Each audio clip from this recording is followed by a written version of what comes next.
Good evening. It's a tempestuous Valentine's evening, which may suit some of us. It's Ash Wednesday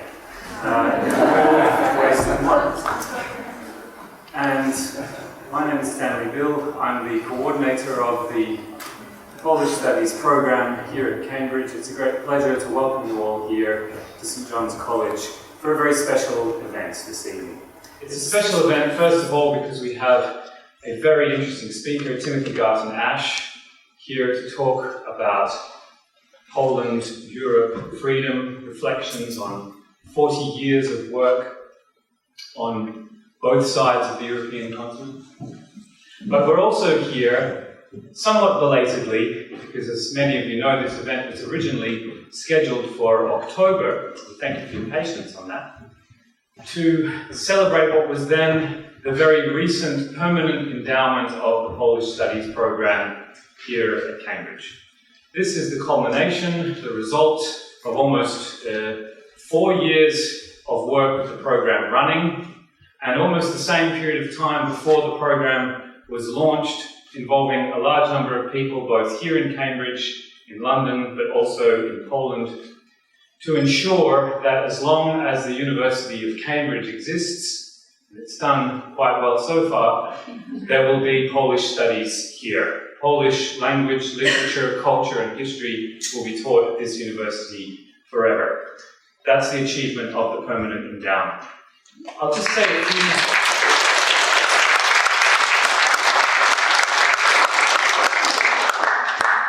I do beg your indulgence now to allow me to say a few brief words about the program, but also to thank a few people. And I hope you'll all appreciate that we couldn't be here, this program couldn't exist without the work of these people, and therefore it is appropriate to mention them and thank them in this context before we get to the main act of the evening.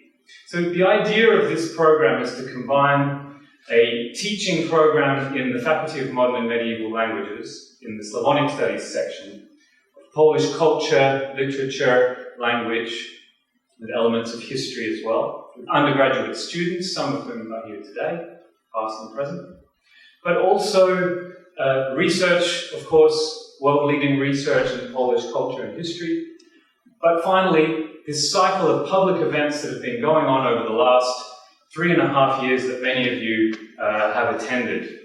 We've had guests from Leszek Balcerowicz to Olga Tokarczuk, Radek Sikorski debating Andrzej Nowak, conferences on Polish-Ukrainian relations, on the Polish-Lithuanian Commonwealth last week, on multilingualism of Poles in the UK, very wide range of subjects, to give this program an outward-facing dimension, a public outreach, public education dimension. The program started as a pilot initiative, which was funded by the Foundation for Polish Science, a very important organisation for us in Warsaw, the School of Arts and Humanities here at Cambridge, the Zdanowicz Fund at Trinity College, and the MB Grabowski Fund, Bologna Fund, here in the UK. The original initiative for this idea came from 3 great colleagues of mine in the Department of Slavonic Studies. In particular, among others, but I want to mention especially Emma Wittes, Simon Franklin, and Rory Finnan, 2 of whom are here today. These are colleagues who are scholars of Russia, medieval Rus, and Ukraine, who have contributed to the establishment of Polish studies at Cambridge. I'd like to thank Emma and Simon, who are here today, and Rory in absentia.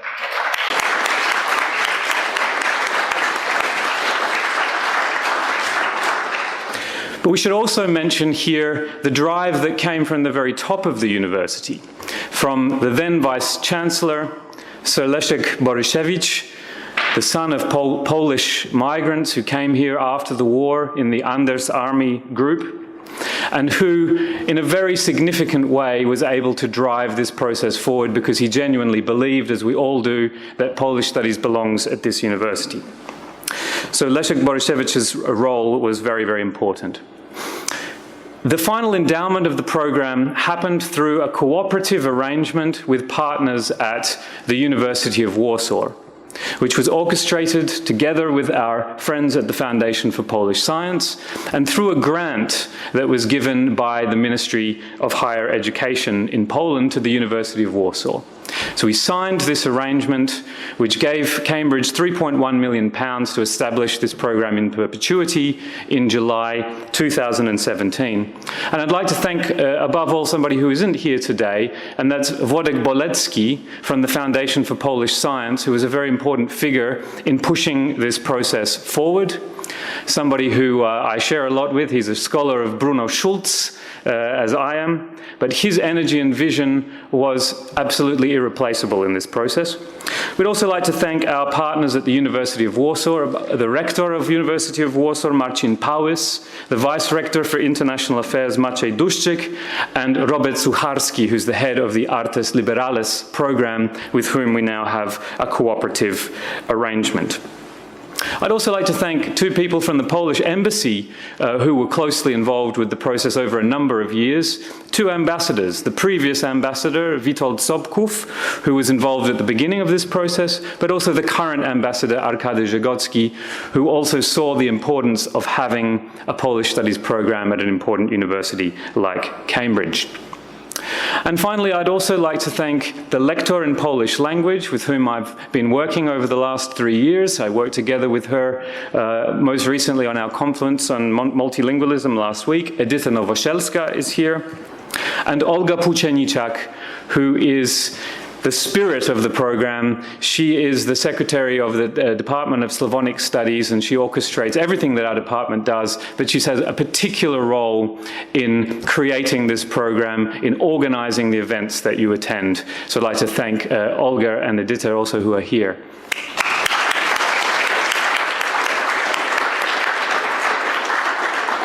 And finally, I'd like to thank all of you.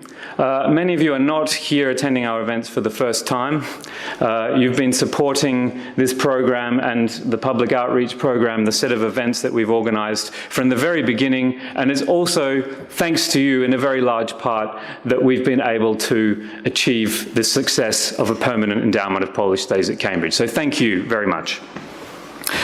Okay, so that's really the end of the part of the evening that's connected with that celebration of the endowment of our program. We'll also have the chance to do that less formally over a glass of wine after this evening's talk. So now I'd like to move on to introduce our guest for this evening, our speaker, Professor Timothy Garton Ash. Now, like another one of our guests here today, and a very important supporter of our program, who I also like to take the opportunity to thank, Professor Norman Davies, who's here with us.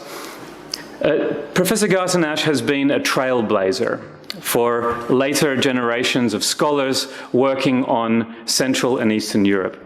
He combines the best qualities of an academic scholar, a journalist, and a writer. He knows the languages and the histories of the countries he writes about. He was there as the events that defined the key historical moments of those countries as they were unfolding. And he has the ability of a writer to convey those events and his analysis of those events to the broadest possible audience. Professor Garton Ash is Professor of European Studies at the University of Oxford. He's the Isaiah Berlin Professorial Fellow at St. Antony's College, Oxford, and a Senior Fellow at the Hoover Institution at Stanford University. He's the author of 10 books of contemporary history and political writing, which have explored many facets of the history of Europe over the last half-century. And they include The Polish Revolution, Solidarity, The Magic Lantern, The Revolution of '89, witnessed in Warsaw, Budapest, Berlin, and Prague. The File, A Personal History, In Europe's Name, Germany and the Divided Continent, and Facts Are Subversive, Political Writing from a Decade Without a Name. He also writes a column on international affairs in The Guardian, which is widely syndicated, and is a regular contributor to the New York Review of Books, amongst other journals.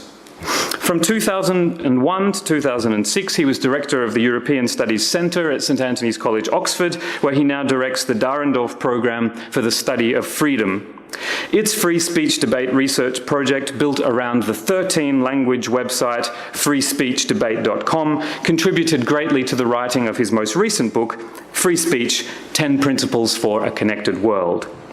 Prizes he has received for his writing include the Somerset Maugham Award, the Prix Européen de l'Essai, the Theodore Heuss Prize, and the George Orwell Prize. He holds honorary doctorates from St Andrews University, Sheffield Hallam University, and the Catholic University of Leuven, the Order of Merit from Germany, Poland, and the Czech Republic, and the British CMG. He's a Fellow of the Royal Society of Literature, the Royal Historical Society, and the Royal Society of Arts. In May, he was honoured with this year's International Charlemagne Prize of the City of Aachen for services to European unity. Please welcome to the floor, Timothy Garton Ash.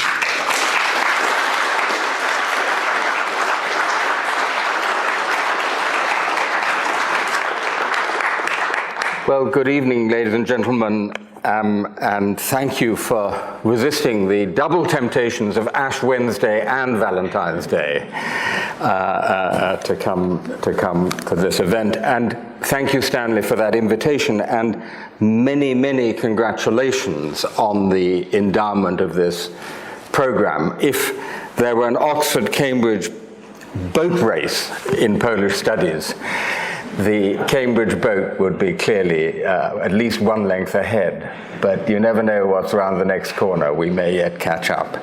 But it's a great achievement, and I have to say, there should be more of it in other universities, because the fact is that because of the recent Polish emigration, particularly since 2004, the largest social fact in the relations of our two nations, you know, our societies are intertwined as never before, and I think that fact hasn't been recognized actually in our public culture, in our public debate, but also not in our academic life. So many congratulations.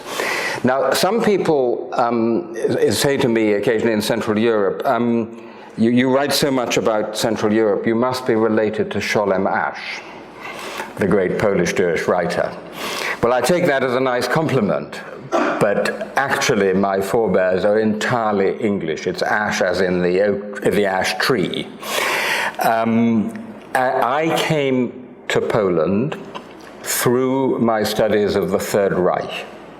So my first encounter with Poland was reading the German documents of the Generalgouvernement, of the occupation of Poland and the Polish resistance. And the first, and I suppose most direct, more intense encounter I had with Poland was not in Poland itself, but in the Gunnersbury Cemetery in 1976. Some of you, I see, will recognize this moment. The Polish exile community had finally got a monument to the murder, the massacre of Polish officers in Katyn erected. And shamefully, the Foreign Office, which was still essentially accepting the Soviet line, that this was an atrocity committed by the Germans, not by Stalin and the NKVD, unbelievably still in 1976, tried very hard to prevent the ceremony happening at all, and then made a really rather ludicrous compromise, which was they wouldn't oppose the ceremony, but no serving officials or serving officers could appear in uniform. And a Foreign Office spokesman at that time actually said, I quote, 1976, I quote, "It has never been proved to Her Majesty Government's satisfaction who was responsible for the massacre. We do not have the kind of firm evidence that we could put on the table if we were required to do so to prove that the Russians were responsible." Barefaced lie, because as we now know, there were the documents in the Foreign Office archives to prove that the British government knew very well at the time that the Russians were, we must say cautiously, almost certainly responsible. But they bloody well know. A friend of mine, Richard Davey, said to the top official at the Foreign Office, "But have you thought about public opinion in Poland?" And this top official at the Foreign Office said, "What do you mean, public opinion in Poland? Public opinion in Poland? What does that matter to us?" That was the Foreign Office view in 1976. There was no such thing as public opinion in Poland, and it didn't matter. I first went to Poland in the summer of 1979, and one of the early places I visited was the Church of St. Anthony's in Warsaw, which one or two of you will know. And in the cloister, there are memorial tablets to various, particularly soldiers, including some which even then in 1979 bore the date of death. It said Katyn 1940. And of course, as you know, that's all you need to say against the Orwellian rewriting of the past. Just the date, 1940, that's it. And I at the time didn't speak Polish, but one of the monks came up to me and saw I was looking at this tablet and took me by the arm and led me on to other tablets where it had also said Katyn 1940. Now, he didn't speak any English or French or German. I didn't speak Polish, so we sort of got the message, but I felt I should say something. And finally I thought he must speak Latin. So I said, thinking of the motto of Oxford City, not of the university, "Fortis est veritas et praevalebit." Truth is strong and will prevail. And he loved this. He said, "Fortis est veritas," and we understood each other perfectly. It was a great moment of bonding, trans-European bonding. It was for me a defining experience. It was Poland just after John Paul II's first visit to his native land. The society was charged with this.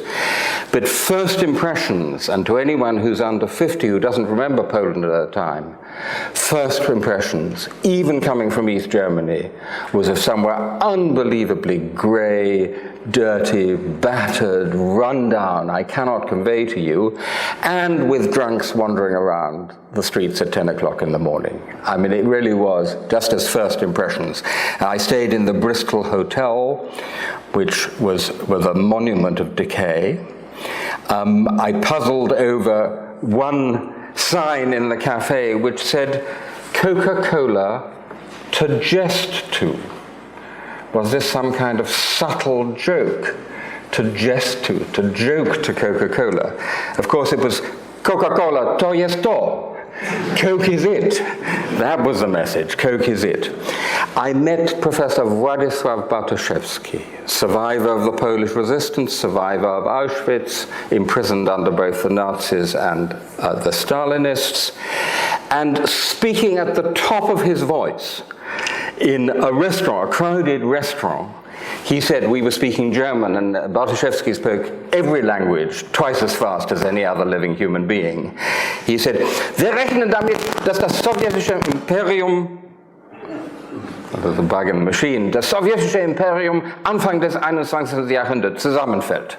We reckon with the collapse of the Soviet Empire at the beginning of the 21st century." Now I have to tell you, coming from East Germany, this was extraordinary, that someone would say very loudly publicly in a restaurant that the Soviet Empire was going to end, and he wasn't too far out. I went out to dinner with a lovely lady called Anna Strońska, some of you will remember, who wrote for Politica about Polish-Jewish relations, amongst other things. When we came out, someone had deflated the tires of my car. And she said, "That's obviously because you have a German number plate." So they thought you were German. Please remember that in 1979, we were much closer to 1945 than we are today to 1979. The shadow of the Second World War was still very, very strong. The memories were very strong. But she tackled someone and said, no, he's not a German. He's a humanist from Oxford. I think that never since have I been so described. It was a wonderful description anyway. And being a humanist from Oxford, they immediately went for a pump and pumped up my tires. So that was okay. I wasn't a German. Now, my notes from that first visit have an abbreviation, which is PLO. It stands not for the Palestinian Liberation Organization, Polish Liberal Opposition. Because what I encountered for the first time was really the flower of the dissident movement, which I characterized as Polish liberal opposition. Activists from CORE, the Workers' Defense Committee, from the flying universities, from the clubs of the Catholic intelligentsia, and a lovely, very young lady called Róża Woźniakowska.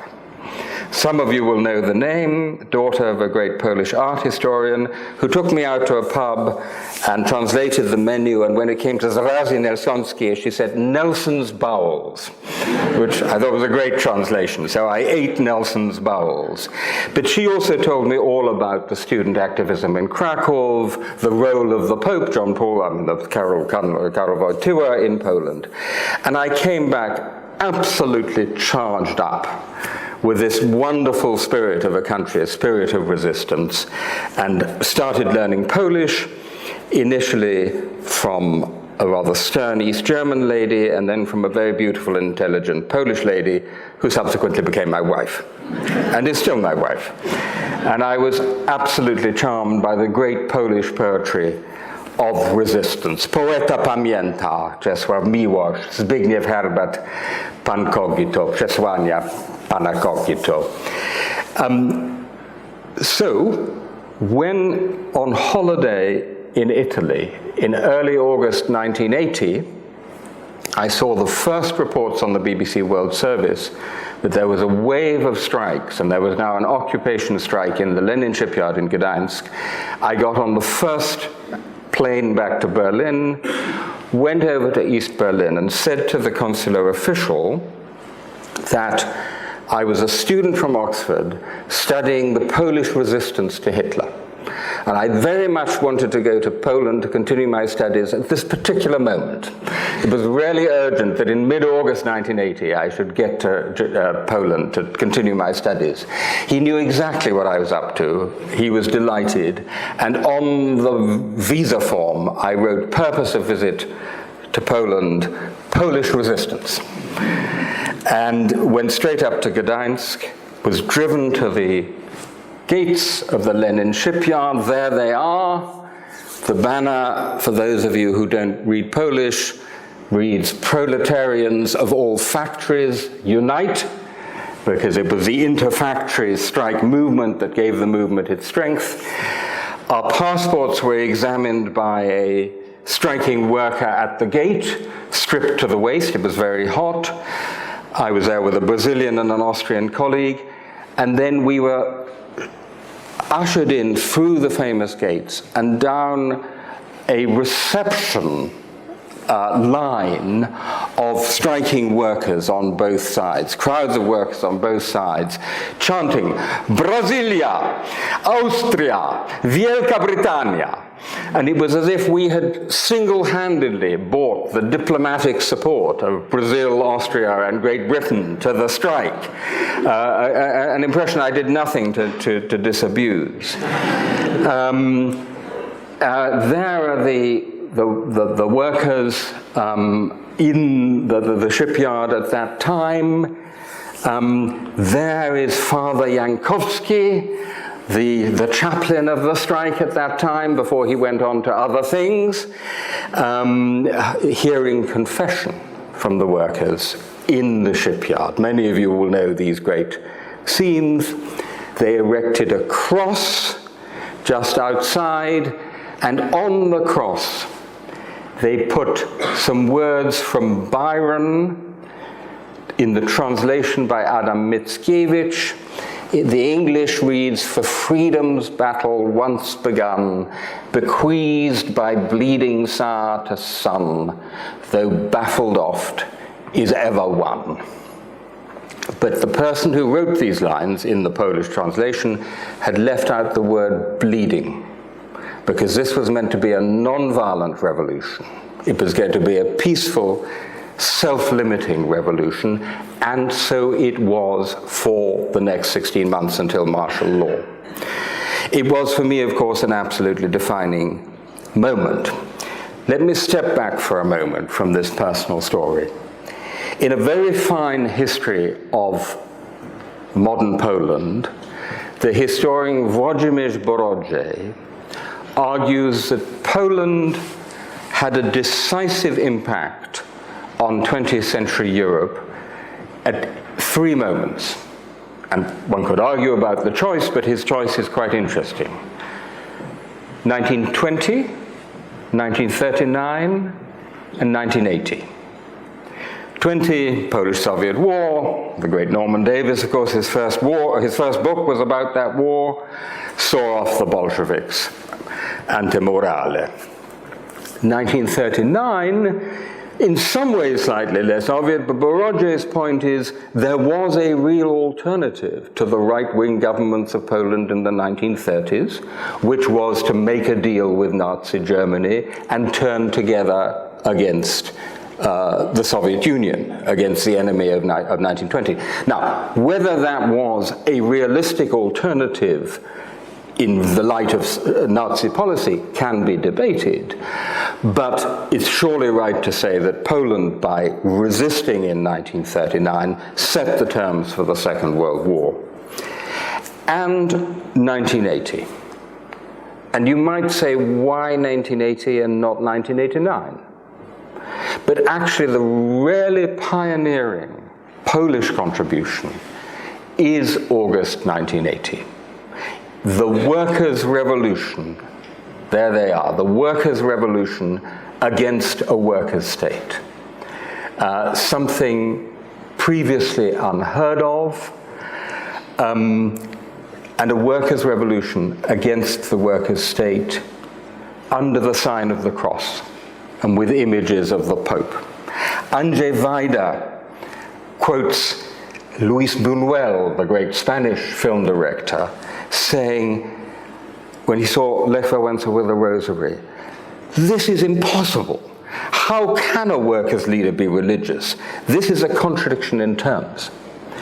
And this revolution was something quite unprecedented.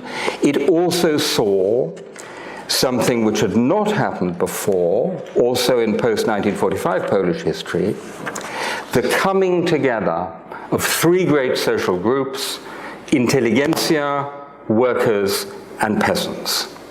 And that is what gave the movement its extraordinary strength, as well as the shared discipline.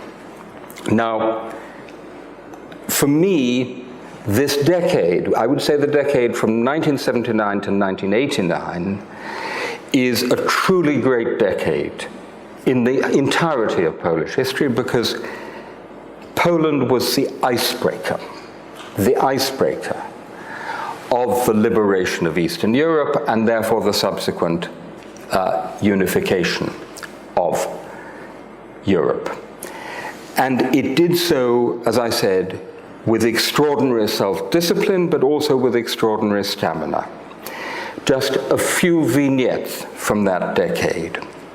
Standing in the bitter cold outside the monastery in Częstochowa, when Pope John Paul II comes on his first pilgrimage to his native land since the imposition of martial law. Enormous anger in society, despair, nervosity, tension. 1 million people standing in front of us in the freezing cold in front of the monastery.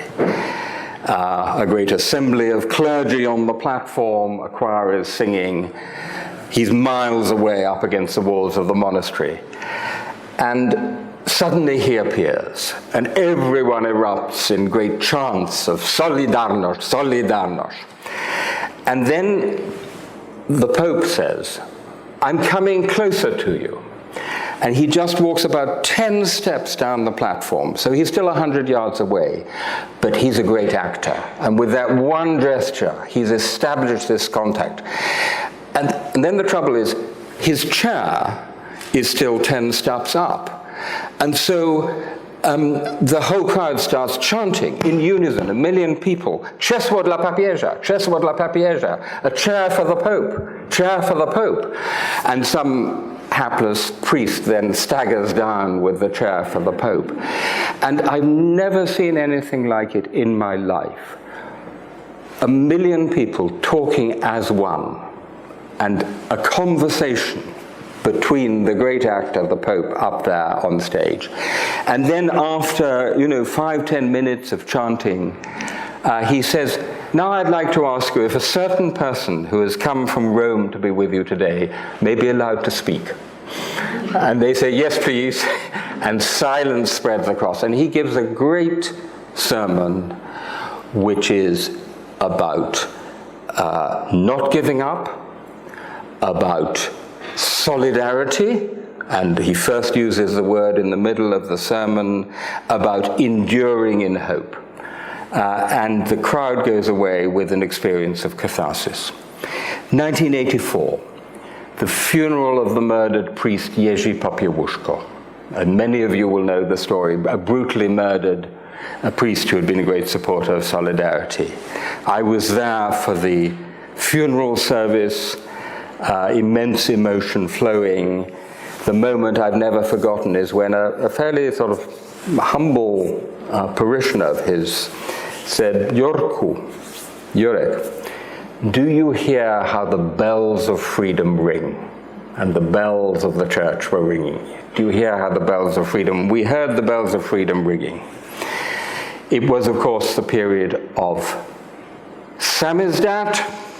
There is the unauthorized samizdat edition of my book on the Polish Revolution Solidarity. So there was an authorized Polish edition, and then my samizdat publisher was very upset that there was an unauthorized samizdat edition. But there it is. It was also the age of censorship.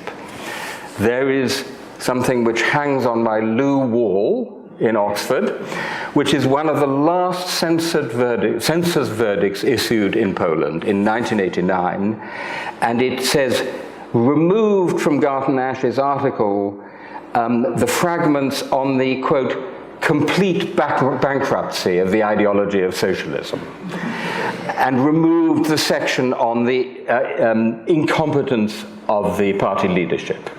Right? 6 months later, there was no censorship left. May 1988, the strikers are back in the Lenin Shipyard. I get into the rectory of Father Jankowski, the Solidarity speech, and I said, can you get me into the shipyard? He said, sure, of course we can. A couple of workers come along, take us for a long taxi ride round. I mean, the shipyard is sealed off by the riot police, by the ZOMO. Take us round to a wall right at the back of the shipyard. We climb over the wall, across a shed, under a couple of rusty ships, and all the way into the headquarters of the strike, where I find none other than Lech Wałęsa asleep on the floor in his slippers. And Tadeusz Mazowiecki and other advisors of Solidarity waiting for him to wake, including, by the way, some people called Kaczynski, of whom more anon. Lech wakes up, rubs the sleep from his eyes. Actually, the strike is going very badly. They have only a few thousand workers. They know they're going to have to deal. And Wałęsa, characteristically, he doesn't want to be the guy who actually does the deal. So he says to Mazowiecki, Panie Tadeuszu, pan jest od negocjacji, pan jest od mądrości. Mr. Tadeusz, you're for negotiations, you're for wisdom. And he sends Mazowiecki off to negotiate the defeat, and they march out arm in arm carrying a wooden cross. But of course, to quote the title of a famous book about Hungary in 1956, this is actually the victory of a defeat. Because the wave of strikes in May 1988, combined with the state of the economy and the impact of Western sanctions, actually convinced the Jaruzelski regime that it had to start trying to negotiate. So it looked like a defeat, but it wasn't. And then comes the period which I think is actually one of the finest hours of the PLO, the Polish Liberal Opposition, of Solidarity, which is the period of negotiated revolution from autumn 88 through the roundtable negotiations, which in large measure were the work of this great man, Bronisław Geremek, the Polish medievalist, survivor of the Warsaw Ghetto, key advisor to Solidarity, in a sense, intellectual architect of the roundtable negotiations. And I stress this point because, and I will say more about this in a moment, the politics of memory, and I believe, Stanley, you actually gave a lecture about this, the politics of memory, polityka historyczna, has played such an important part in Polish politics over the last 30 years that it's really important to emphasize that this thing, which has been travestied as a corrupt backroom deal between communists and ex-communists now advising Solidarity, the Adam Michniks or Jacek Kurons, was actually a truly remarkable innovation in modern European history. How do you make a peaceful revolution? Answer by having massive popular pressure of the kind that Solidarity had manifested at great cost through martial law over 9 years, and then precisely being willing and able to negotiate at the round table, and also to know what you wanted to get out of the round table.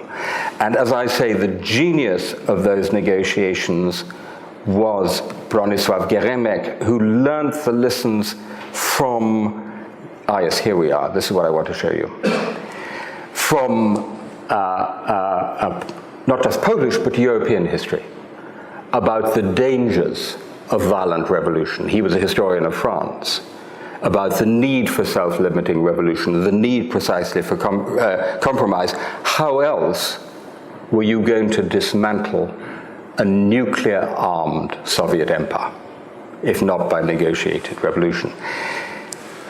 Just to remind you, this is the actual round table, which, by the way, is a very, when you see it, and many of you may have seen it because it was on display in the presidential palace in Warsaw, and some of you may have seen it, is a very People's Republic of Poland piece of carpentry.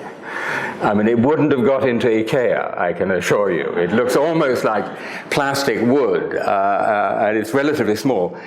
And this is the complete documentation, the stenographic protocol of the entire negotiations at the main round table and the sub-round tables, which was produced for the 25th anniversary. I have it on my shelf, and I just wanted to show you a little entry in the index here. For those of you who can't hear, these are the participants. So that's one, Jaruzelski, Wojciech. Who's that? Kaczynski Jarosław. Kaczynski Lech. Quite a lot of pages. The Kaczynskis were absolutely part of this process, Lech Kaczynski in particular. There are pages and pages of his contributions to the process. So if it was a corrupt deal with the communists, then they were part of that deal. That is the historical truth. Then, of course, that great moment which flows directly from the round table negotiations, the first semi-free election in the Soviet bloc since 1949, the election of the 4th of June 1989, in which Solidarity wins a famous victory. It was not a fully free election, but every seat in the lower house and every seat in the Senate that it could win, it won. I went with my underground publisher, who'll be known to a few people in the room, Andrzej Rosner of Krąg, to vote. And voting was a wonderful business because they had these immensely long ballot papers with all the names. And what you had to do, some of you may remember, was to cross off the names of all the people you didn't want elected. And so people with great satisfaction crossed out name after name of all the old hacks and rogues and bastards. An old man was having a slight difficulty with identifying who was who, and so he came over to me and he said, Bilinski, czy on jest nasz? And I said, yes, nasz, he's ours. And then he said, Findeisen, is he nasz? And I said, yes, he's nasz. Tchaikovsky, yes, he's nasz. At which point one of the election officials came over to me and said, I beg your pardon, what role are you playing here? Jaka rola pan odegra? And I was tempted to say the agent of Western imperialism, but I resisted the temptation and I said, I'm just a neutral observer. Later that evening, I went off to the offices of Gazeta Wyborcza, which was printing on the printing house of Trybuna Ludu, the Communist Party paper. And to my great delight, a great friend of mine, Helena Łuczywo, after I had pleaded with her, said, yes, you can go and get something cleared by the censor. Because at that point, there was still censorship in Poland. And so I took a cartoon up to the censor, who was an incredibly bored lady with a glass of tea and a cigarette hanging from her lip, who took the most cursory glance at it and then said, that's okay. But anyway, so that was my encounter with the censor.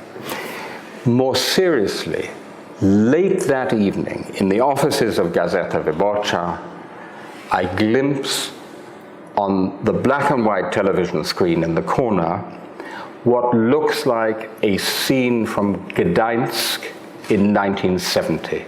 You remember those shipyard workers who were killed, were carried on doors, on makeshift, as kind of makeshift stretchers, and there are famous photographs of that. It looked exactly like that. What on earth is this, I thought? It was Tiananmen Square. It was the dead, one of the dead being carried from Tiananmen Square. Same day, 4th of June, 1989. And it is the moment at which China and the Soviet bloc begin to go different ways. In China, on Tiananmen Square, the massacre sets China on the path to the kind of Leninist capitalism it has today, to a, unfortunately, rather successful model of Leninist capitalism.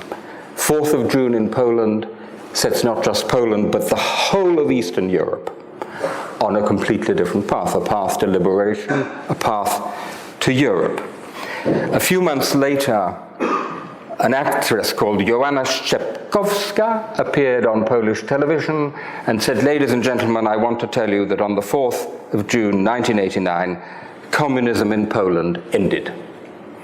This created a bit of a stir even in October 1989.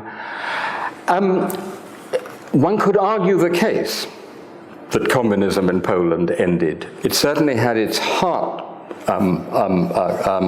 torn out on the 4th of June 1989. But actually an interesting and not insignificant point is that it's not easy to point to a single clear moment when communism in Poland ended. Was it the 4th of June? Was it the election of Tadeusz Mazowiecki as non-communist prime minister? Was it when Lech Wałęsa receives the insignia of office from the Polish president in exile rather than from Jaruzelski? We don't quite know, and I'll come back to that. But what I want to say very simply is, if ever Poland lived up to the great slogan, for our freedom and yours, it was in that decade, from 1979 to 1989. It played a decisive, ice-breaking role in bringing freedom to Eastern Europe and bringing unity to Europe. Without solidarity, no fall of the Berlin Wall, no German unification, and therefore no European unification. So, looking back on those extraordinary days and years, many of us might be inclined to say, from the viewpoint of today, of what's happening in Poland today, and in much of Europe today, so what went wrong? Now, you will observe that's not a value-free statement. right? I'm not giving you a value-free lecture. I'm not neutral, I'm not impartial, I'm not partisan either. That's to say I don't belong to any party in Poland, but I'm not neutral. But what went wrong? But my first answer to that is, before you start addressing the question what went wrong, you've got to answer the question what went right and why. Because I have to tell you, and there are many in this room who could confirm this, in the autumn of 1989, we had absolutely no idea whether you could make any successful transition at all from a former communist dictatorship and command economy to any sort of democracy, let alone a liberal democracy capable of being a member of NATO and the European Union. Nobody had ever done this before. It was a huge challenge. The joke at the time was, we know that you can turn an aquarium into fish soup, but can you turn fish soup back into an aquarium, right? And actually, in the next 15 years, they made a pretty good stab at turning fish soup back into some sort of an aquarium, a pretty odd aquarium, but an aquarium nonetheless. But I can't emphasize too strongly, because one of the most difficult things for historians to recover is what people didn't know at the time. And we had no idea that this could work. If you look at the last pages of my book, We the People, The Magic Lantern in the US, I say it's highly probable that the region will once again go back to its interwar condition of authoritarian rule, economic backwardness, inter-ethnic rivalries, and Schlamassel, that it will again be zwischen Europa. There was nothing at all inevitable about it. And a great many very brave and important things had to be done to get us to the point where, in May 2004, Poland became a member of the European Union, having already joined NATO 5 years before. I'll talk in a moment about the problems of so-called neoliberal transformation. But let's remember, as we criticize that transition today, how else were you going to transform a command economy? I remember Bronisław Geremek saying to me, you know, I'm not a neoliberal at all, I'm a kind of social democrat. But to break down the massive concrete blockhouse, which is a command economy, you need a bulldozer. And shock therapy and neoliberal is a bulldozer. And in aggregate, it worked. In 1989, the per capita GDP in Poland was roughly the same as that in Ukraine. Today, in Poland, it's 3 times that in Ukraine. So in aggregate, it worked. It just didn't work for everybody. The politics didn't go back to those of the 1920s. Actually, it got a relatively well-functioning political system. Media developed, and so on. If you look at the history books, and indeed the journalism published around that time, 2004, 2005, even the historians could not resist the temptation to tell this as an extraordinary success story. If you look at, for example, at Andrzej Paczkowski's book, The Spring Will Be Ours, published in 2003, or Włodzimierz Borodzie's History of Poland. Ultimately, they're reading this as a great success story. Tony Judt and Mark Mazoa, in their Histories of Europe, actually have a very optimistic view too. At that time, I was consulted on a rather curious exercise, which was to rebrand Poland. They got, I'm sure, at vast expense, a London advertising agency to try and rebrand Poland. And they went around Poland, staying in the nicest hotels, I'm sure. And one of their recommendations reads slightly ironically today. It says, example of what Poland could do. Poles could take the lead in a reconciliation with the Jews. This could be done perhaps in conjunction with the Jewish festival in Krakow and with the aid of Jewish Polish libraries like Daniel Liebeskind. To do so might allow Poland to put on powerful display such attributes as flair, charm, intellectualism, passion, belief, and resilience. Reads a little ironically today. And I was rather mildly shocked to see at the end of this rebranding exercise a quotation from an article I'd written in The Guardian immediately after Poland joined the EU, which is saying what a great success this is and what an example it will be. It was not entirely wrong. There was some kind of a new normal that had been established at that time, but behind and underneath, some of those things were already happening whose consequences we are seeing today, not just in Poland, but also elsewhere in East Central Europe and indeed in Europe as a whole. I will never forget attending the 25th anniversary celebrations of August 1980 in Gdańsk. Geremek gave a fantastic lecture saying that, as we know from the history of Poland, the Polish nobles destroyed the noble democracy, and now the Polish workers have destroyed the workers' democracy. But I slipped away at some point from the celebrations and went off to the gates of the shipyard. A shipyard which, having then employed 15,000 people, had now slightly under 3,000 people. And outside that gate, where the cross had been and the flowers and the picture of John Paul II, there was a stocks, like a medieval wooden stocks. And in the stocks were 3 straw men, literally straw men, with photographs on their faces. And underneath it said, Marek Roman, chairman of EVIP Limited, thief. Janusz Szklanta, former chairman, thief. Jerzy Lewandowski, current chairman, swindler. That was just at the back of the celebrations, and you just got a sense of the anger that was building up. I did a program for the BBC in 1999 talking to former workers of the Lenin Shipyard. The anger, many of them unemployed, certainly very poor. The inequality was already building up. Borodzie has an interesting figure. He says that in 2004, the average per capita GDP in Warsaw was 20,000 euros. In the poorer parts of Poland, it was 1/5 of that. David Ost wrote an interesting book called The Defeat of Solidarity. The Defeat of Solidarity, Anger and Politics in Post-Communist Europe, published in 2005, and quite prescient, I think, as a book. And that takes me then to where we are today. And this is the last section of what I want to say, and then I will throw it open for discussion and conversation.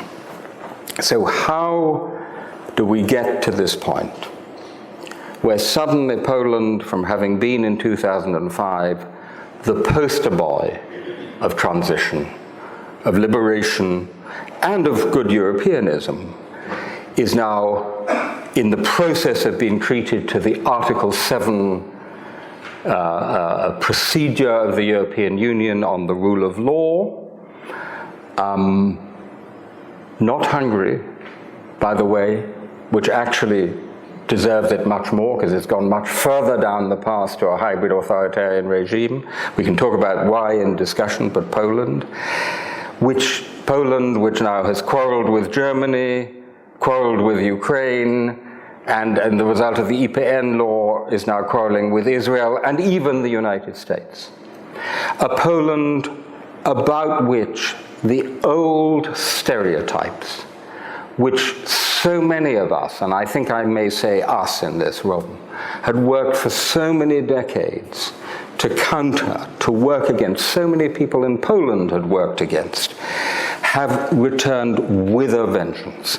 The stereotype, and it is a stereotype, Poland, a nation of Catholic anti-Semites, is back in the pages of not just the American press, but the press in many parts of the world. All that great work that went into the discussion around Jedwabne, into the Polin Museum, undermined in one foolish, destructive act.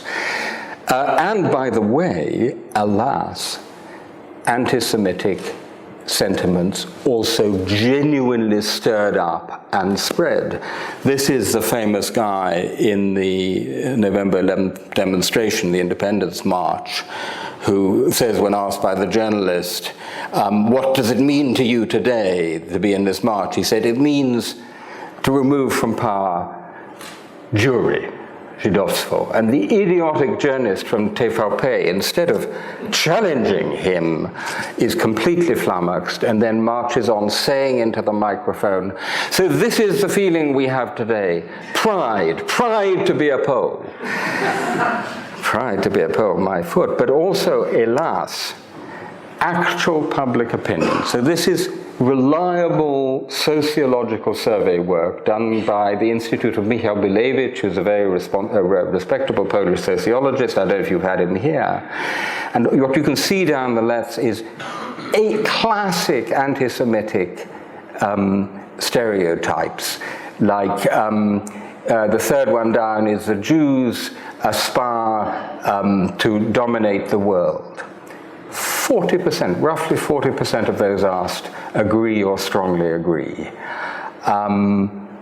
The Jews meet secretly, they control the world economy. I mean, these are absolutely shocking figures, which is important to say are not the result of simply ancient French prejudices, which have never been, they have been re-stirred up, reanimated by the treatment of the last few years. The other and even older stereotype which is re-emerging is the one that Larry Wolff, the historian, analyzes in his book Inventing Eastern Europe. It's a stereotype that goes back to the Enlightenment, where Eastern Europe is this exotic, barbaric, semi-Asiatic area. It's intra-European Orientalism. And that's a stereotype that, as he documents, comes very strongly from the Enlightenment. You can see it in Rousseau and Voltaire, and you hear it again from Emmanuel Macron. So the Macron vision of Europe, which so many people are greeting, is a vision in which, thank heaven, the Anglo-Saxons are off because of Brexit, and the Slavs are back in their old, bad old, semi-Asiatic ways. And so forget about the Anglo-Saxons, forget about the Slavs and the Magyars, and build a right tight little Carolingian Europe around France and Germany. So it's both sets of stereotypes that are back in a very worrying way. Okay, what went wrong? Very briefly, let me just pick out a few elements and then draw to a close. Many of these elements, by the way, are common to populism in much of Europe, and particularly post-communist Europe. They're not unique to Poland. First of all, the neoliberal economic transition, which I talked about, which had many winners but even more losers. But it's not just the sheer income inequality.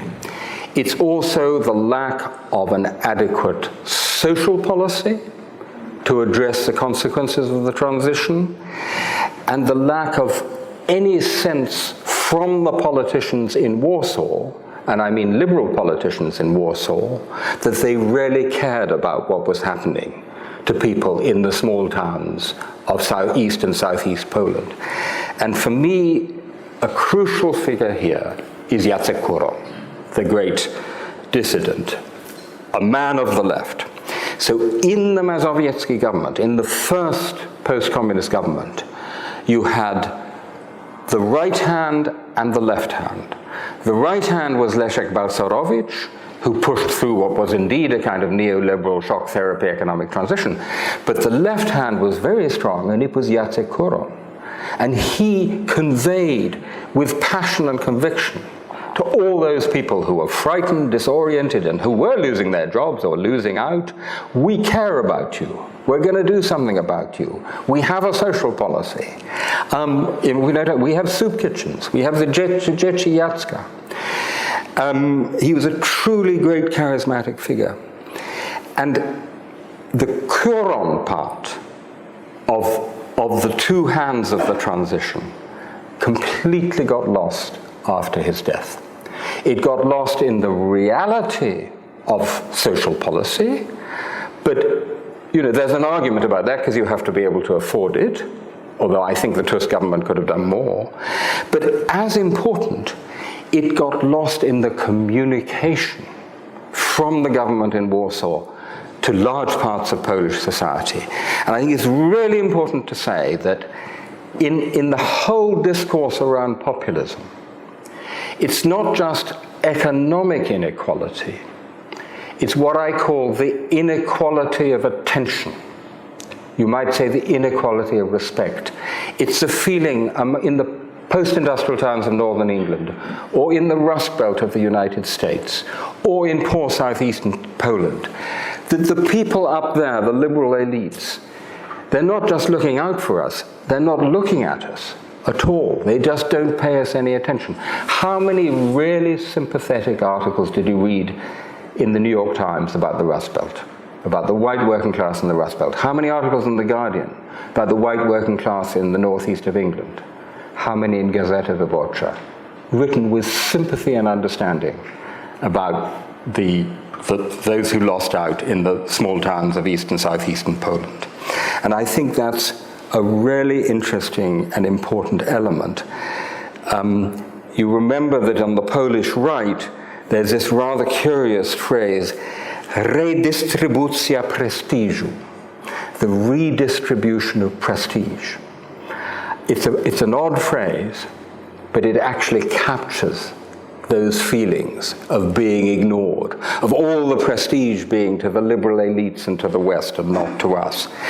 And on top of this comes an element which I think is specifically Polish, which is that, of course, the intelligentsia, as we all know, is the heir to the traditions of the szlachta, of the gentry. And I can tell you, we have to acknowledge, and these are my friends, that in the attitudes of the intelligentsia in Warsaw and Krakow to the losers, the poor, in the small towns, in the countryside, there is at least something of the old attitudes of the szlachta to the peasants and the workers. Karol Modzelewski says this in his autobiography, and I think we have to acknowledge that that is true. These were all circumstances which led to the famous slogan, "Nie ma wolności bez solidarności," there's no freedom without solidarity, with a capital S, being translated in a demonstration in 2000 to "Nie ma solidarności w wolności." There's no solidarity in freedom. This was a feeling. In addition to that, let me single out a few other elements which I think are important. First of all, I really think that after this, after the great moment of the Round Table, a great mistake was made in not having a clearer, public, symbolic confrontation with the legacy of the communist past.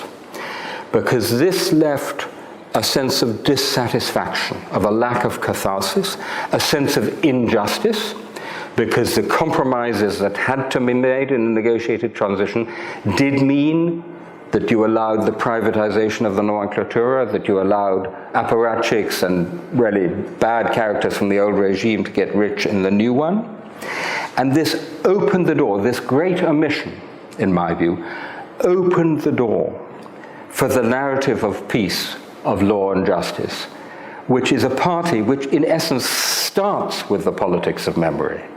It starts with the narrative of the incomplete, of the unfinished, of the betrayed revolution of 1980, and then goes back to the Museum of the Warsaw Rising, its rather caricature nationalist version of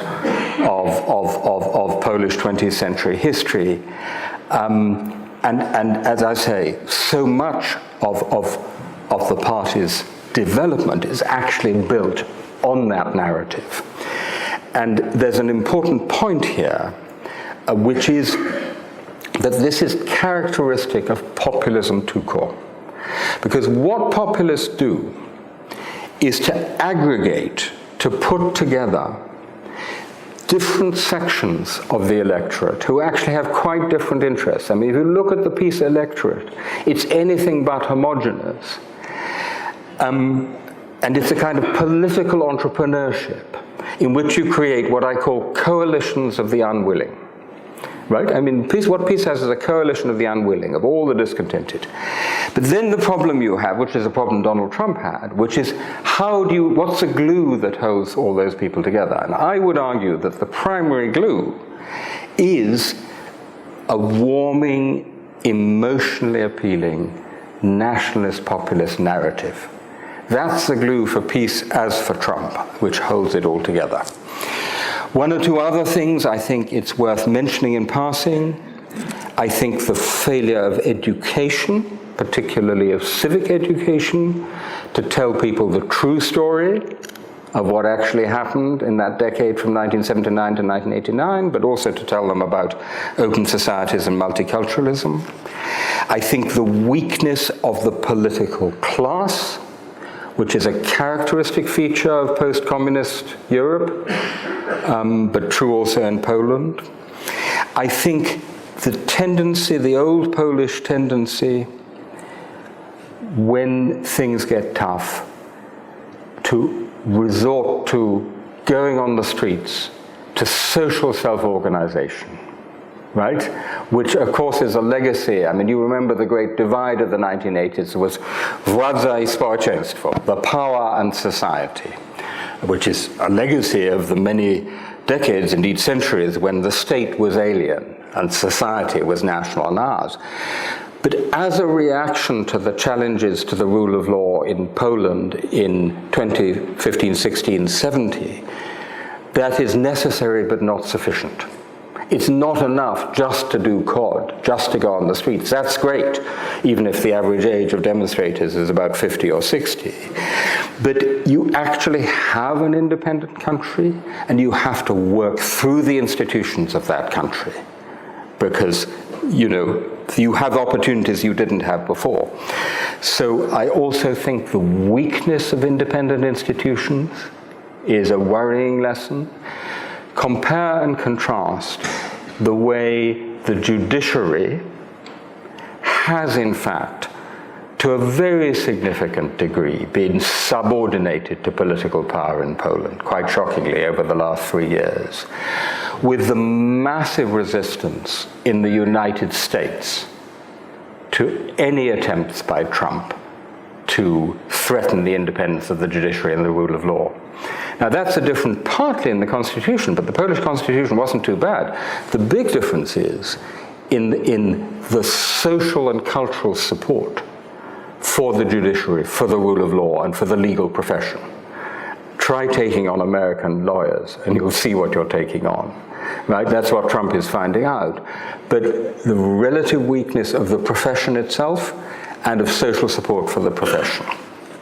Then something which will be relevant to some people in this room, the sheer scale of emigration. I personally was thrilled when Tony Blair said the doors of Britain are open after the 1st of May 2004. Come all ye Poles, come and join us, and 1 million did. I thought that was fantastic, and I still think it's great for this country. I don't think it's so great for Poland. I think Poland really badly misses, what is it, roughly 2.5 million young, energetic Poles who've left the country in the last 20 years, some of them probably in this room, doing great in Cambridge or Oxford. So I think that contributed. I think the superficial Europeanization. What I mean by that is, we didn't have sufficient public conversation about why we're adopting this constitutional model and all these laws and all these regulations. Because the argument was, we all agree we want to be in Europe. In order to be in Europe, you have to get all these laws and regulations, so we're going to adopt all these laws. And I think only now, actually, are we having the conversation we should have had then about why these laws are actually good in themselves. I also think that what is happening in Poland as elsewhere shows a light on a problem of the European Union. The political scientist Cas Mudder argues that populism is an illiberal democratic response to what he calls undemocratic liberalism. And I'm afraid the European Union, an elite technocratic project, which if small countries vote no in a referendum tells them to go away and vote again till they give the right answer, and tells Greece to go through Gehenna in order to stay in the euro, is vulnerable to the charge of undemocratic liberalism. So it's also a problem with the way the European project has developed, but it's also a problem with the lacking normative power of the European Union. Do you remember, some of you probably did this in your degrees, we used to talk about the normative power of the European Union. Well, the normative power of the European Union was very, very significant until 2004. It's significant on countries that want to join the European Union. Then the European Union really does exert soft power, changes very much for the better in their internal arrangements. But once you're inside the European Union, you can do whatever you like.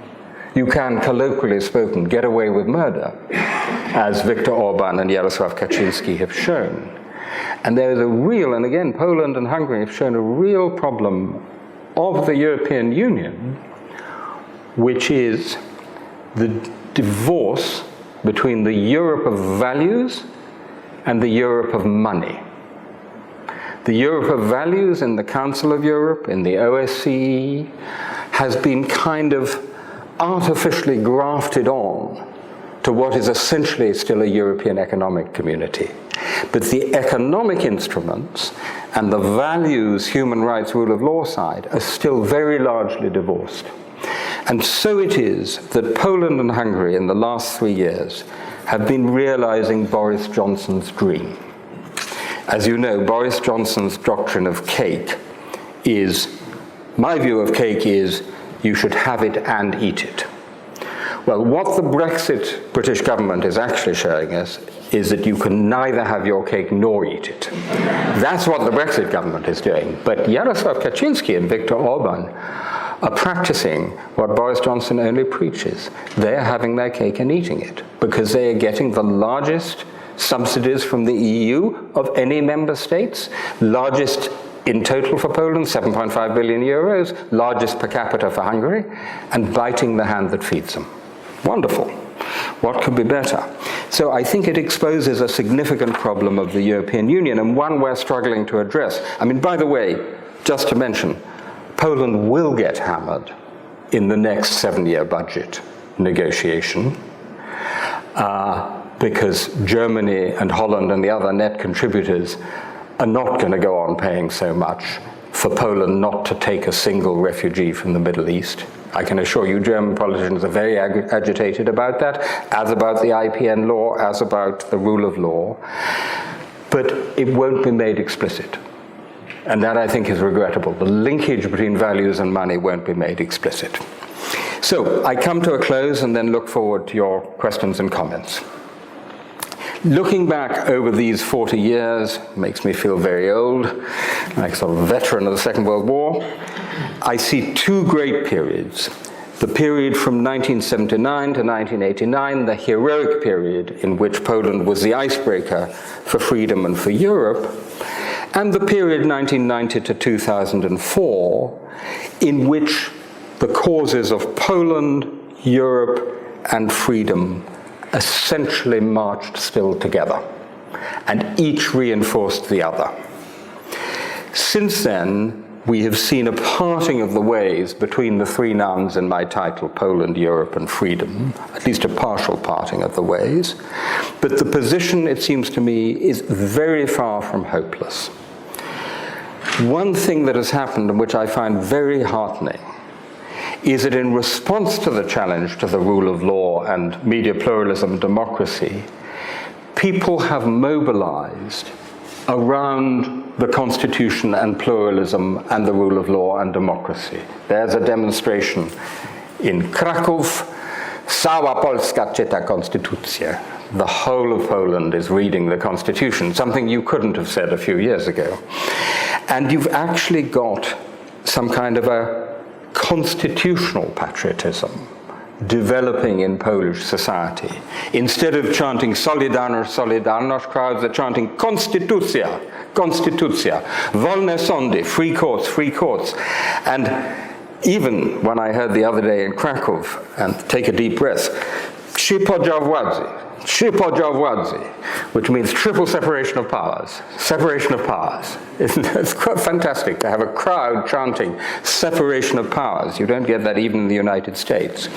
So I think there is a real popular mobilization. The thing that we really have to watch out for is that the attempt, and it is quite clearly an attempt, to do Orbanism à la Polonaise, to follow the playbook of Viktor Orban.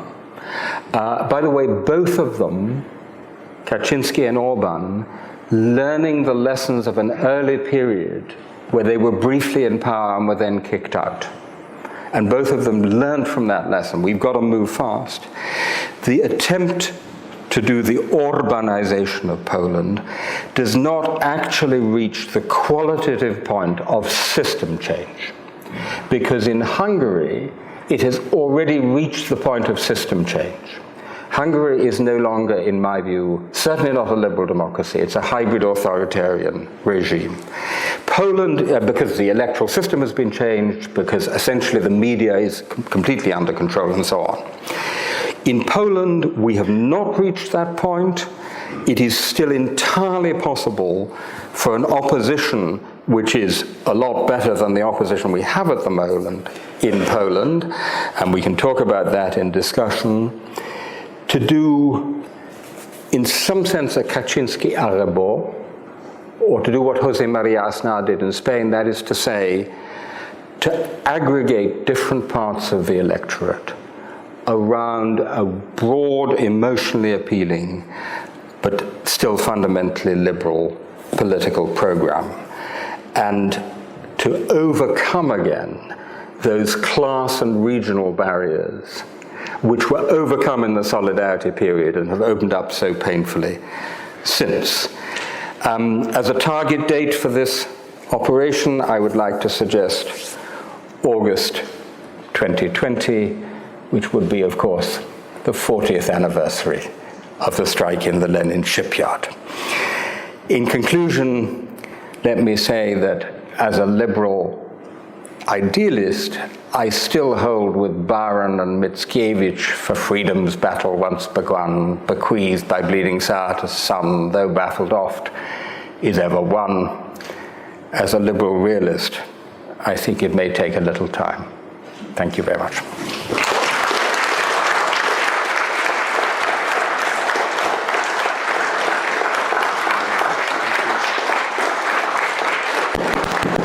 Okay, thank you very much for that range of interpretations across the sweep of history.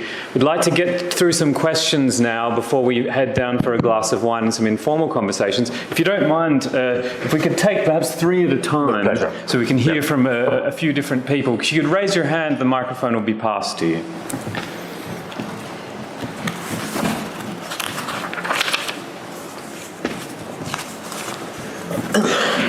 Maybe I will begin then, if I may, while somebody's thinking about it, which is to ask you a question about the interpretation of the round table. And you mentioned obviously that the Kaczynskis and in general this elite that's currently in government, that casts itself often as a counter-elite or as a non-elite or representing the non-elites, was clearly part of this process and forms part of the post-Solidarity elite. But the way Jarosław Kaczynski, for example, tends to present this problem, and you alluded to this, the problem of how things were handled in the years after the transformation. You talked about the problem with the left falling out. But this question of przyspieszenie, so acceleration, the idea that reforms could have been accelerated and that there was a failure of nerve, there was a failure to realize what was happening, and that there could have been more demanded. There could have been more done to limit the power of the nomenklatura and limit the possibilities of the nomenklatura to appropriate state resources. You talked about the way in which the neoliberal bulldozer, the Balcerowicz bulldozer, was required. When you look at that period, can you see a way in which that critique is in part true, and would it have been possible to realize a course somewhere between those, or a course that would have taken that critique into account? That's my question, but it would be good to hear somebody. Thank you. Thank you. I wonder, I pretty much like your idea about this new Polish constitutional patriotism, but I just wonder whether it's not just a replication of the situation which we had to deal with in Poland at the time of the transformation. What I mean is that the people who lost in the transformation process, the losers, you said they were looked down upon or even not noticed at all, but they were noticed, in fact. They were the object of what Jerzy Szacki called the educational program of Polish liberal economists. So they were really told that they are the wrong kind of people and they need to change, and quickly. And these were the people who are actually voting for peace now. Many of them, at least demographically speaking. There would be a difference, of course. And I wouldn't be very optimistic as to the vision of society represented by the people demonstrating against peace nowadays. I mean, it's a replication of this liberal pedagogy, as I call it, of this educational program. You are the wrong kind of society still, people are told. And I do not think it is the way of building a more comprehensive version of national identity, which could really be a challenge to the peace project. Thank you. We'll get to more questions.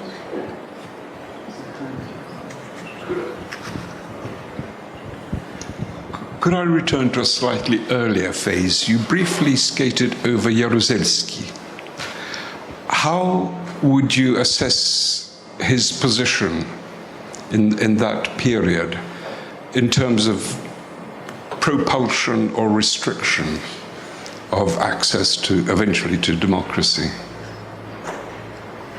Great. Should I go with it? Should we have one more? There's one in the right here. Thanks. So you've likened what's happening in Poland over the past few years to what's also happening in Eastern Europe, the rest of Europe, and the US with Trump. Is there anything you can liken it to that we've already seen, something we've seen before, and talk about how that played out and how this might play out?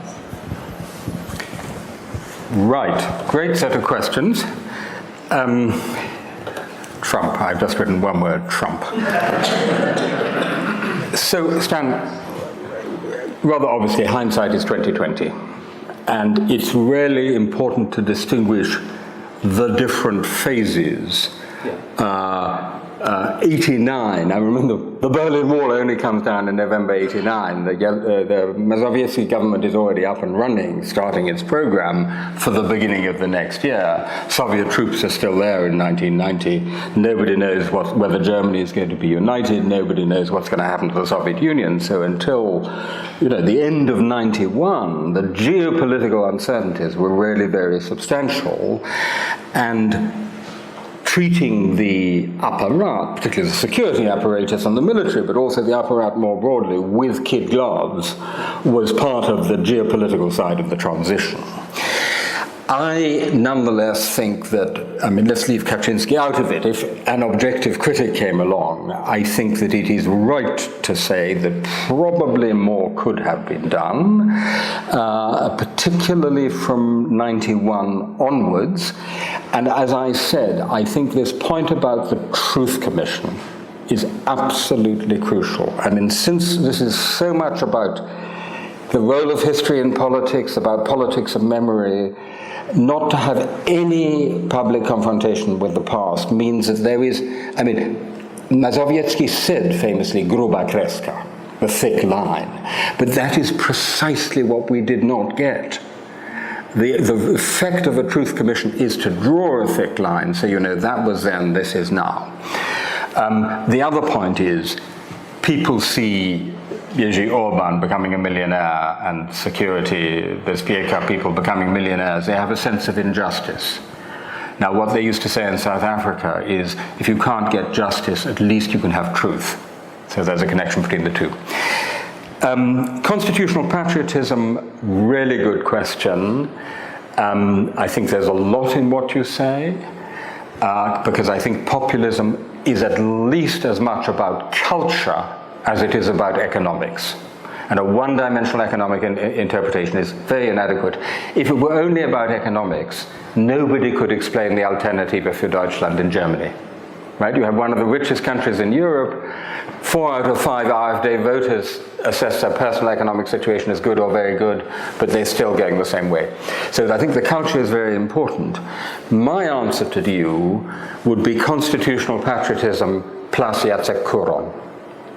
In other words, that whole dimension which is about social policy in the broadest sense and about communication of, Adam Michnik's famous thing, my heart is on the left, but my wallet is on the right. Well, that's not good enough. It's not good enough, particularly because the heart on the left was not very visible in Gazeta Wyborcza in recent years.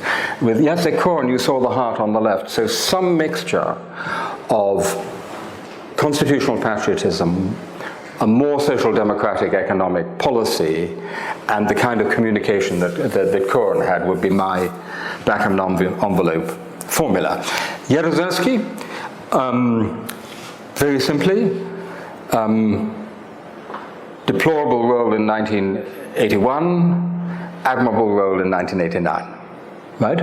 So we had, I don't know, Norman, were you at Jachranka? Jachranka, where all the main participants in 1981, Soviet and Polish, and one or two, Brzezinski, also American, and I was there, came together with all the documents to discuss what happened.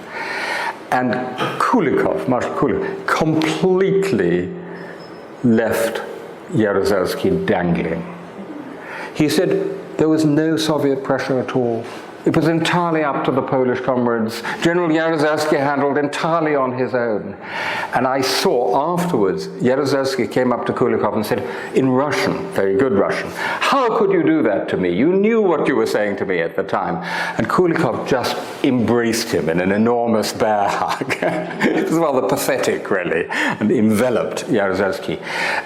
For me, and we could talk about the evidence is fairly clear that there was a room for maneuver, which Jaruzelski could have tried at least to exploit the extreme reluctance of the Soviet Union to intervene, and did not. It was preemptive obedience, unlike Gomulka in 1956. So, deplorable role in 81, but he sure as hell makes up for it in the transition in 89, 1990. And this is someone who is consciously trying to, as it were, compensate for past errors. So that's my brief view on Jaruzelski. Finally, Trump. No, I don't think. I think that on the whole, historical comparisons to, say, fascism in the 1930s, although some of what the Germans call Gedankengut, the ideological material, is similar, are actually misleading. I think this is a rather new phenomenon in response to new circumstances of globalization and Europeanization. Could we get 3 more questions, please?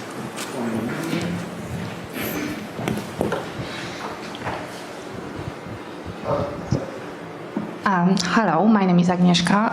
I just want to say thank you to you for the lovely lecture. Thanks to this, I can understand better what was happening during my lifetime, because I was born in 1979. I grew up in Poland, and especially the decade between 1990 and 2000. You brilliantly explained this, what was happening. But I have a question regarding the previous, this a period about the John Paul II. I had the opportunity to attend a couple of lectures at LSE, London School of Economics, the public lectures, and there were two lectures with Professor William Taubman and Ernie Westad. They were talking about the Cold War and Mikhail Gorbachev. And they were mentioning about collapsing of communism and what's happened in Eastern Europe during this period. And what I've noticed, they did not mention the role of the John Paul II. You today mentioned that his role was very important, and this is how we see this in Poland. And I have the impression that in US, maybe in Western Europe, is more fascination about the relation between Ronald Reagan and Gorbachev. And I asked the question, what they think about John Paul II, his involvement, and their answers was that actually it was important for Poland, not for Eastern Europe or the unification of Europe at all. It's just they very much minimize the role of John Paul II to the Poland itself. What do you think about this? Why this approach, and from where it comes from, this approach, different in Poland and different in Western Europe? Okay, let's have two more. We'll keep them succinct because we're over time. There's one gentleman here who can pass it down, and then there's a gentleman in the middle. So I would like to ask, is there a hope for liberal Europe?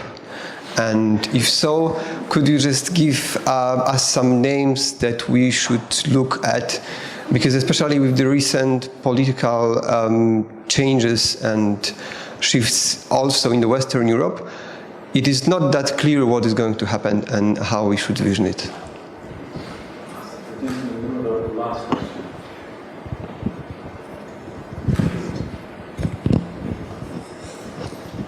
Thank you. Can you say a little bit more about the renaissance of anti-Semitism? Is it simply a cynical ploy by the people in charge to find, somebody to blame, or is it more deep-rooted within the government? Three very easy questions. Let me take them in a slightly different order. Lech Wałęsa asked about who was responsible for the end of communism, said, I think I'm quoting the percentages from memory, but I think it was 60% the Pope, 30% Solidarity, 10% Gorbachev. Most Russianists, Sovietologists, and indeed most Americans would probably put the percentages the other way around, even if they gave as much as 10% to the Pope. And so it's an old argument, which I have been having for, as Norman knows very well, for about 30 years with my colleague and friend Archie Brown, the Sovietologist at my college, St. Andrews College in Oxford, who is Gorbachev's representative on Earth. And he puts it at about 90% Gorbachev and 3% everything else, Solidarity. I think it's clearly both. I don't think you would have had the peaceful end of the Soviet Empire and the Cold War if you had only had the reformer from the center in Gorbachev, nor would you have had the peaceful end of the Soviet Empire if you'd only had the pressure from the periphery and from below. It was precisely that unprecedented and exceptional and deliberate interaction of these two sets of forces that enabled, frankly, this miracle to happen, where a nuclear-armed communist superpower with 1 million troops still in the very center of Europe is dismantled with hardly a shot being fired in anger. It was the combination of the two. And what is clear is that the solidarity movement between 80 and 89 undoubtedly was an icebreaker in that. And by the way, you can also see this in the Soviet documents of the East European department of the Communist Party. I mean, they sure as hell saw that Poland was not being normalized, as Czechoslovakia had been. And what is also clear is that without the Pope, no solidarity. So to that extent, I think the Pope has a very significant contribution. The revival of anti-Semitism, my goodness, how long do we have? So the absolutely immediate story is that PiS, Kaczynski, I think genuinely have this view that Poland is being travestied in the wider world. And indeed, Polish death camps is a very stupid and offensive phrase. Let's be clear about that. That Poland is genuinely being travestied, and they want to go after it by law. Now, I think you shouldn't try to legislate the historical truth about anything. You shouldn't have any memory laws at all, not even about Holocaust denial. That's my view. But many countries do have memory laws, Germany and France, so they say, well, we'll have our memory laws. So they had a project of this law in, I think, 2016, and they explained why they wanted to have it, and then that was dropped. And then the new prime minister came in, Morawiecki, and he kicked out the most offensive characters and tried to make nice towards Brussels, and it was populism with a human face. And the right wing of PiS and its electorate got very upset about this. And so Kaczynski felt he had to throw them some red meat. And the red meat was to revive the law on EPN. That seems to me a plausible interpretation. And I think, and he gave a recent interview which suggests this, that he was genuinely naively provincial about this. I think he did not anticipate the absolute outrage this would provoke, not just in Israel and the United States, but right the way across Europe, justified outrage. In an interview recently, he said, but I had a semi-private meeting with Mr. Netanyahu, and it was all very friendly. I'm a great friend of Israel. And so I think they genuinely didn't anticipate this reaction. But the tragedy is that this reaction itself provokes the counter-reaction in a part of the population, which says, why is Israel and America, why is the whole of the world criticizing us so fiercely just because of this law on the EPN? And pre-existing sentiments, which I think were fading, and in part, not enough, but were being overcome, have been reanimated by this controversy. So that's really the tragedy of it. I mean, just one further word. My friends who knew both Kaczynskis in the opposition in the 1980s said they themselves were never anti-Semitic. There was never any hint of it, and I think that's important to say. Now, last question, is this the final one? Okay, I think it's a suitable ending for something about Poland, freedom in Europe. Is there hope for liberal Europe? Because that's the question we're all wrestling with. Well, the first thing to say is we still have liberal Europe, right? That's what we're in. It's just under very fierce attack. But liberal Europe is still there. But what we have to do as liberals is to be what I call self-critical fighters. That's quite difficult to do. You have to do two things at once. You have to make a rigorous self-criticism of what liberals got wrong. We got quite a lot wrong. I've mentioned one or two aspects of what we got wrong over this period, but at the same time you have to fight. And you have to have that combination of making the analysis and fighting back. So in terms of names, since you asked me for names, well, let me start, okay, let me give you names and then give you one other element. In terms of names, I think that Donald Tusk is a very important figure in this story, because he really does believe in a Europe of values. Tusk is a child of August. He comes from the coast. He has the values of solidarity in his bones. He speaks passionately about freedom in Europe. And if he has anything to do with it, the European Union will care about these values and care about freedom. I think that Emmanuel Macron is the other name to be mentioned, because he's the one person who is beginning to find a formula which, as it were, recombines liberal and social Europe, such that you you create a new coalition of the willing, a new constituency, en marche, out of the center of French politics. The problem we have is that most of our party systems don't reflect these new divisions in our societies, right? So think about Britain. Tories and Labour both split down the middle. Neither party actually, they're both two parties in a way. Germany, why grand coalition? Because the two big parties, the Christian Democrats and the Social Democrats, have shrunk so far under attack from left and right, that the only way they can hold the liberal center is in a grand coalition of the two.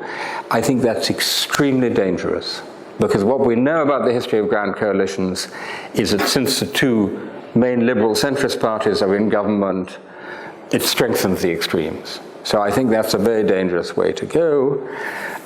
Italy may get a grand coalition, and that won't be so great either. So I think finding the party politics and the party program and the language, the discourse that can enable you to win the next election, or the next election but one, is absolutely key to all this. And it's a big problem in Poland. I mean, I'm sorry to be rude about the leaders of Platforma and Nowoczesna, but they're really not up to the job. Either of them, they're really not. And if you think of some of the impressive politicians that Poland has had, and you know, the next election is winnable. There is still the space and the room for democratic politics. So if you're thinking what you might do about it, I would suggest founding a new party in Poland. Could you all join me in thanking Timothy Garton Ash?